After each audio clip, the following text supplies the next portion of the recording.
우리가 살아가면서 누군가에서 자신이 선택받은 것이라고 느낄 때, 그게 복이라고 느낄 때가 있지 않습니까? 우리 학교 다닐 때 담임 선생님이 송아야 이것 좀 해줄래? 라고 이것 좀 해라고 얘기하면 내가 특별히 친구들보다는 내가 선생님한테 선택되었다는 것 때문에 기쁨으로 일을 했던 적이 있을 것입니다. 아마 내년에 정치인들은 아마 다 선거에 나와서 자기 지역에서 있는 사람들에게 선택을 받으면 내가 이렇게 선택받은 것 때문에 기쁘다라고 그렇게 얘기할 수 있을 것입니다. 그럼 우리가 내가 선택을 받을 때 나하고 질적 차이가 너무나 큰 사람들 앞에 선택받았다고 생각할 때는 더 큰 기쁨이 있는 것입니다.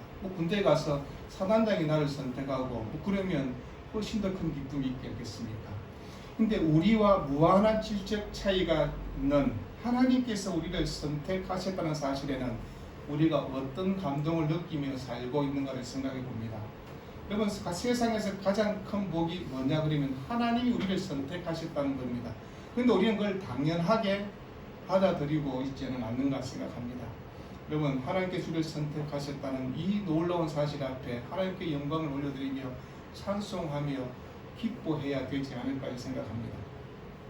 우리가 하나님께서 선택받았다고 얘기할 때 우리가 선택받을 만한 기준이 있는가를 생각해 보십시오. 그럼 그렇지 못함을 알고 있지 않습니까?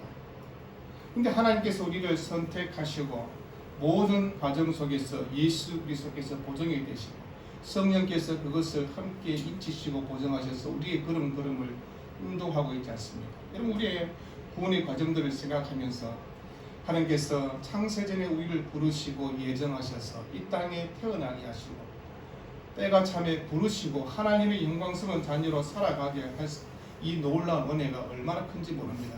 우리의 스펙이 다른 사람보다 뛰어난 건 없지 않습니까? 우리의 학력이, 우리의 지식이. 근데 하나님은 무능한 자나 유능한 자나 하나님의 선택 안에 우리를 불러주셨다라고 그렇게 얘기하는 것입니다. 그것도 하나님의 기쁘신 뜻대로 우리를 부르셨다라고 성경은 그렇게 말씀합니다. 여러분, 그러나 우리가 그런 선택받은 삶을 살아가고 있음에도 불구하고 때로는 인생의 광야 같은 삶을 살아가지 않습니까? 하루하루 힘겹게 버티게 되고 내가 정말 믿음의 눈으로 하나님을 바라보지만 내 현실은 너무나 차가운 현실 때문에 힘들어하며 그래서 하나님께서 나를 선택하고 부르셨다고 하시는데 내 삶은 왜 이럴까라는 생각을 할 때도 있습니다. 그러나 우리가 하나님께서 우리를 선택했을 때 우리의 신분은 이미 달라져 있지 않습니까? 우리가 다 마귀의 종로로 타던 자리였습니다. 마귀의 종살이 하던 우리를 부르셔서 하나님의 영광스러운 자녀로 아들로 딸로 그렇게 불러주셨다는 것은 우리의 신분이 얼마나 달라졌는가를 얘기합니다. 여러분, 그러니까 이걸 느낄 때는 우리의 힘든 일들, 광야 같은 삶도 작게 느껴질 수 있는 것입니다. 왜냐하면 하나님이 나의 아버지시고 내 모든 인생을 책임져 주실 것을 믿으며 나의 앞에 있는 모든 일들 앞에서 하나님을 더 바라보게 되고 문제는 작게 보일 수밖에 없는 것입니다. 여러분, 하나님께서 선택하신 것을 최고의 복으로 느끼며 그렇게 살아가야 되는 것입니다. 성경은 아론의 자녀들을 하나님께서 제사장으로 부르셨다라고 그렇게 얘기합니다. 그러면서 중요한 일들을 맡겼습니다. 성막에서 하나님께 제사드리고 하나님 언약궤를 돌보는 일들을 맡겼습니다.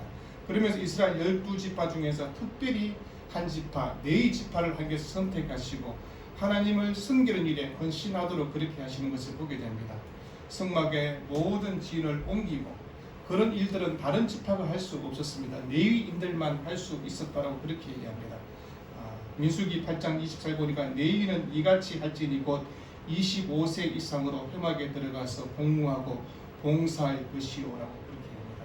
그럼 25세가 되어야만 아무나 할 수 있는 게 아니라 레위인 중에 25세가 되어야만 회막에서 봉사할 수 있다. 그런데 25세부터 당장 하는 것은 아니었습니다. 25세 때 가서 5년 동안 쉽게 훈련의 기간을 거치는 것입니다. 수습 기간을 거치고 30세부터 50세까지만 하나님의 성막을 봉사할 수 있었습니다. 회막에서 일할 수 있는 자격을 하나님께서 딱 정한 것입니다. 나이도 30에서 50세, 레위 지파만 가능하다라고 그렇게 말씀했습니다. 성경 보면 그 이스라엘 백성이 전쟁에 나갈 수 있는 나이는 20세다라고 그렇게 정하여져 있습니다.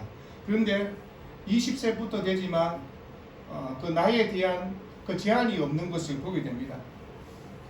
전쟁에 나갈 수 있는 그 나이가 20세부터 만약에 50세까지 정해야 되는데 그렇지 않고 모든 사람이 다 전쟁에 나가야 된다고 성경은 그렇게 말하고 있는 것은 왜 그럴까요? 우리가 살아가는 삶의 자리에 이 영적 전쟁은 죽을 때까지 계속되는 일이라는 것을 우리에게 보여주는 그런 예가 될 것입니다. 우리가 이렇게 생각합니다. 성도가 하나님 앞에 기도를 쉴 수 있습니까? 성도가 하나님 앞에 예배를 멈출 수 있습니까? 성도가 하나님 말씀을 묵상하는 일을 중단할 수 있습니까? 라고 질문드리면 아니요 라고 그렇게 다 대답을 할 것입니다. 우리는 하나님의 부름의 상을 향해서 믿음으로 끝까지 달려가야 되는 인생이라는 것을 알고 있습니다.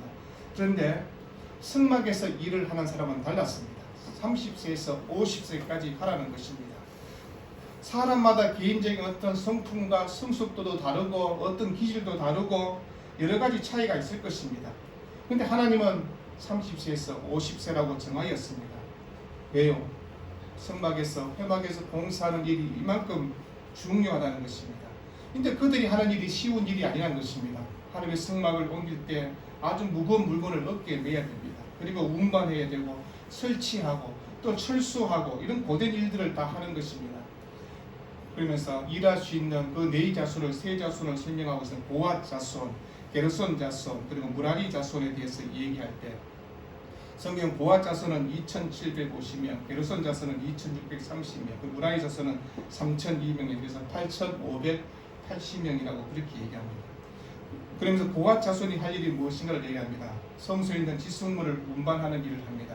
4절 보니까 고앗 자손이 회막 안의 지성물에 대하여 할 일은 이러하니라고 그렇게 얘기합니다. 그런데 그 지성물을 직접 고앗 자손이 손으로 만지고 할 수는 없는 것입니다. 제사장들이 지성물을 정리해 놓으면 운반하고 옮기는 것만 고앗 자손이 할 수 있다라고 그렇게 얘기합니다. 그래서 5절 말씀에 진영이 전진할 때 아론과 그의 아들들이 들어가서 칸막은 휘장을 걷어 전구개를 덮고 그렇게 합니다. 그럼 칸막은 휘장을 걷어서 전구개를 덮고 그 위에 페달의 가죽으로 덮고 그 위에 순척생 보자기를 덮어서 그 채를 깨도록 하게 되는 것을 보게 됩니다. 전구개를 새 겹으로 덮는 것은 떨어지는 것을 예방하기 위한 목적도 있지만 외부와의 접촉을 철저하게 피하는 목적도 있는 것을 보게 됩니다. 5절과 6절에 나와 있습니다. 그럼 진설병의 상에 청색 보자기를 펴고 대접들, 숟가락, 주발들, 붓는 잔을 그 위에 두고 또 항상 진설하는 떡을 그 위에 두고 홍색 보자기를 그 위에 펴고 보자기도 색깔도 다른 겁니다. 그것을 보니까 해달 가죽의 덮개로 덮은 후에 그 채를 띄도록 합니다. 이동 중에 해도 항상 진설한 떡을 치우는 법이 없도록 했습니다. 그 떡은 우리에게 양식이 되시는 하나님이심을 고백하고 그 떡을 드림으로 우리 모든 것을 드리는 헌신의 삶을 드린다는 아마 그것을 얘기하는 것을 보게 됩니다. 그리고 9절과 11절 보니까 청색 보자기를 취하여서 등잔들, 불집게들, 불똥 그릇들과 기름 그릇을 덮고 등잔대와 그 모든 기구를 해다리 가죽 덮개 안에 넣고 매고 틀 위에 두고 금제단 위에 청색 보자기를 펴고 해다리 가죽 덮개를 덮고 그 채를 꿰도록 하는 것을 보게 됩니다.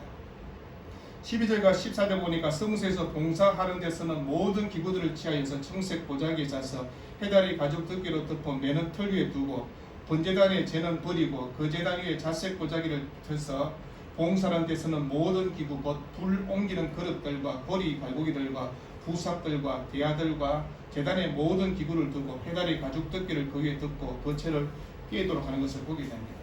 여러분 각 기구를 덮는 데 사용했던 보자기들도 굉장히 화려한 색깔을 보여줍니다.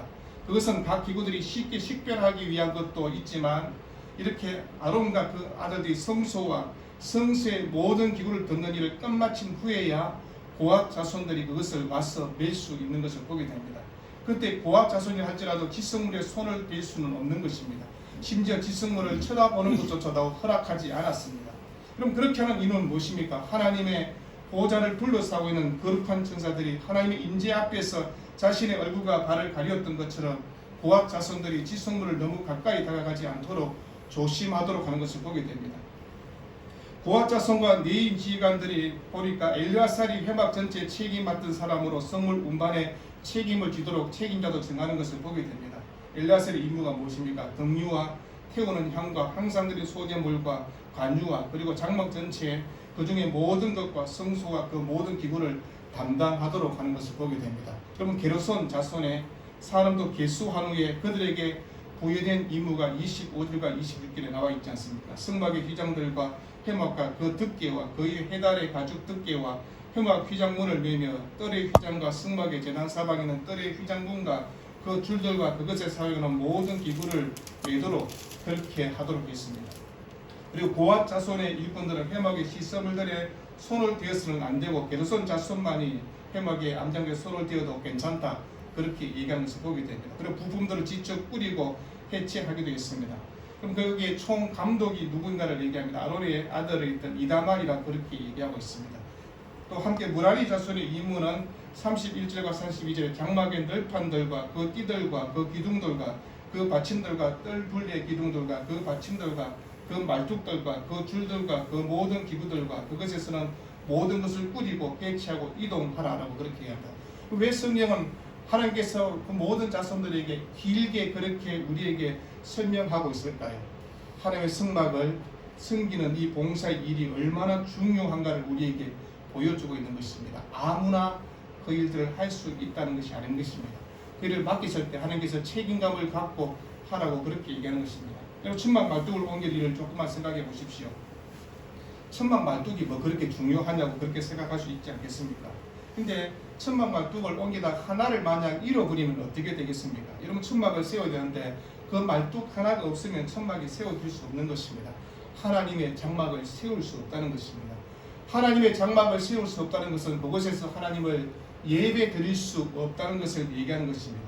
그럼 각자의 소음에 따라서 진심을 다하여서 하나하나 성의껏 일을 하라는 것입니다. 이게 교회 봉사에 대한 원리라는 것입니다. 여러분, 우리가 태어날 때 나는 누구의 자손으로 태어나야지 내가 선택할 수 있는 것은 아니지 않습니까? 하나님께서 그렇게 태어나게 하셨습니다. 그런데 우리에게 주어진 직무가 있지 않습니까?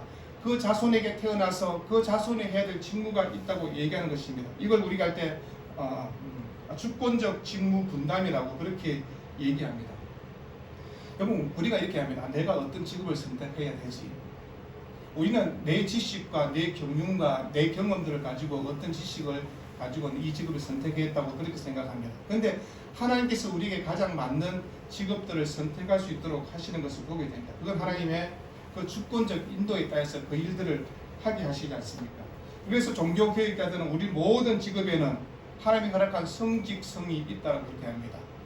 그래서 그 직업을 악을 행하는 직업 외에는 모든 것이 선하다는 것입니다. 다 거룩한 직업이 된다는 것을 얘기하는 것입니다. 그래서 바울도 종들아 모든 일에 육신의 상전들에게 순종하되 사람을 기쁘게 하는 자와 같이 눈가리만 하지 말고 오직 주를 두려워하여 성실한 마음으로 하라라고 그렇게 얘기합니다. 그러고 난 다음에 골로새 3장 23절에서 무슨 일을 하든지 마음을 다하여 주께 하듯 하고 사람에게 하듯 하지 말라. 이는 기업의 상을 주께 받을 줄 아나니 너희는 주 그리스도를 섬기느니라.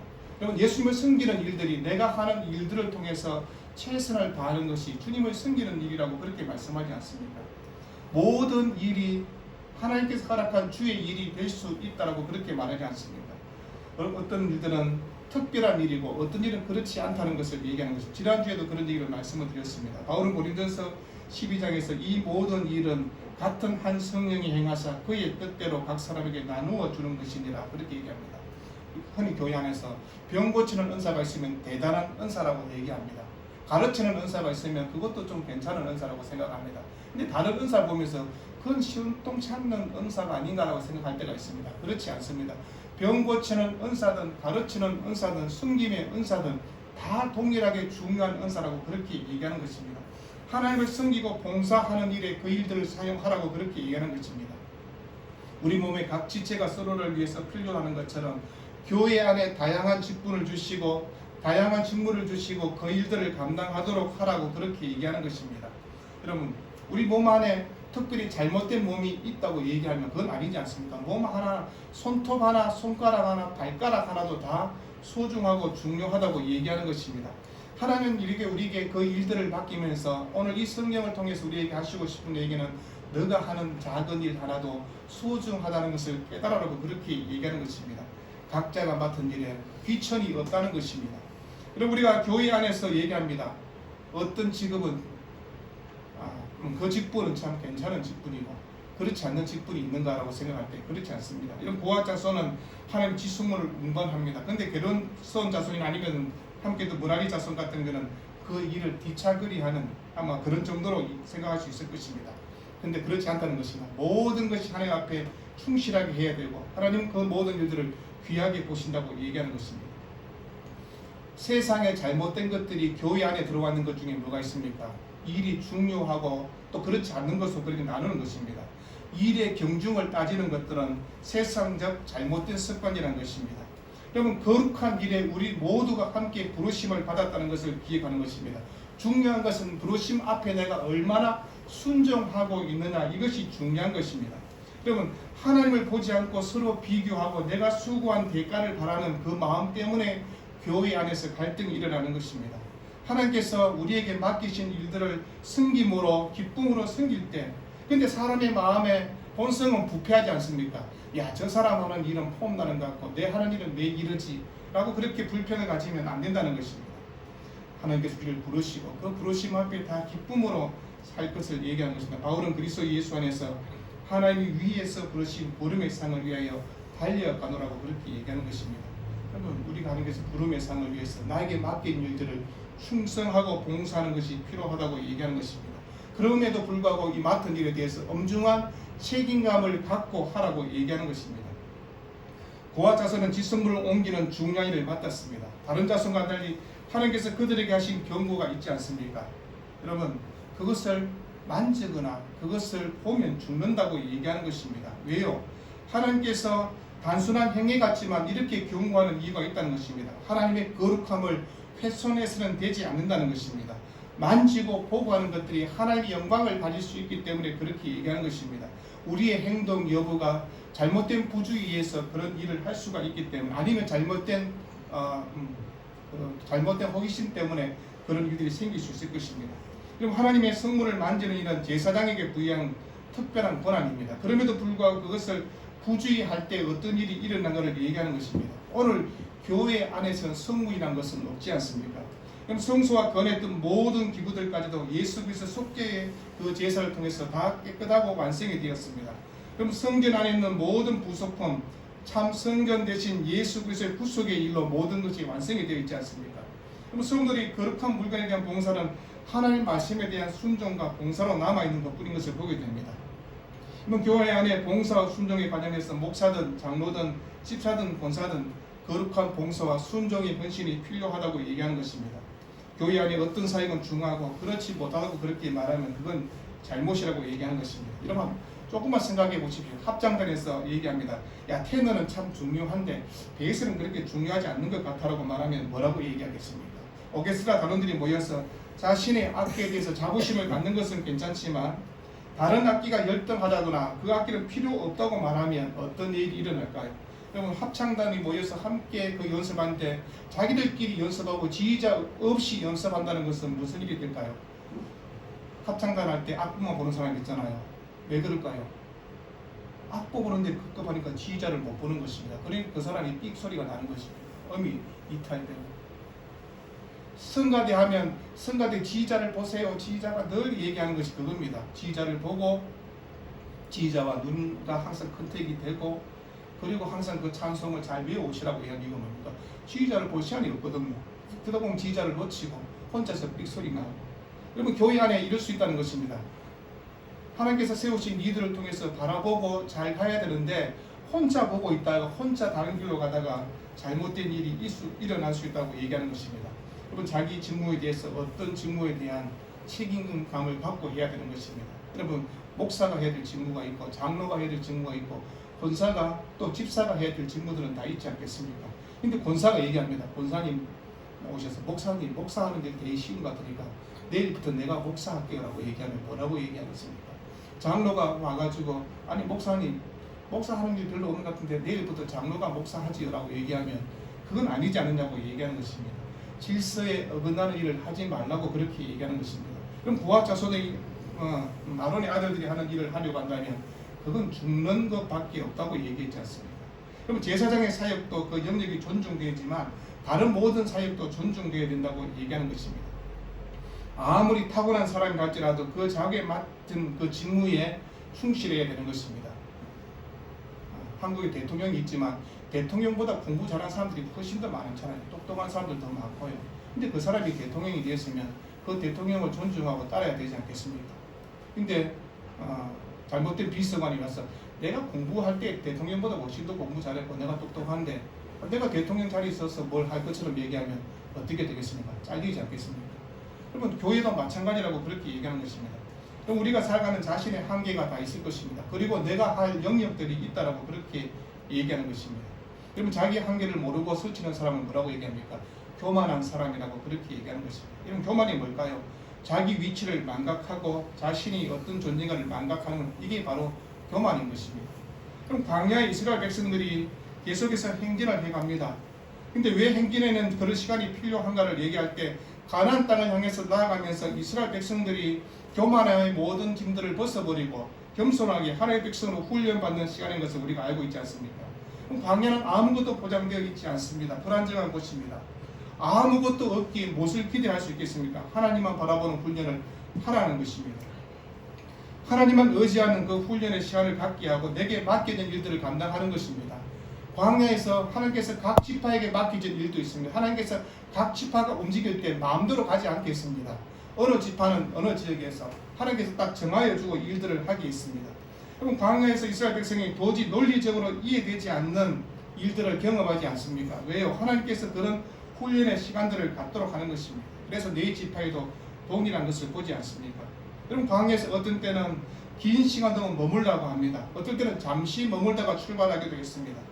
그때 자신이 맡은 직분과 직무에 따라서 자신의 역할을 감당해야 되는 것입니다. 여러분, 이스라엘 백성들의 마음은 한 가지입니다.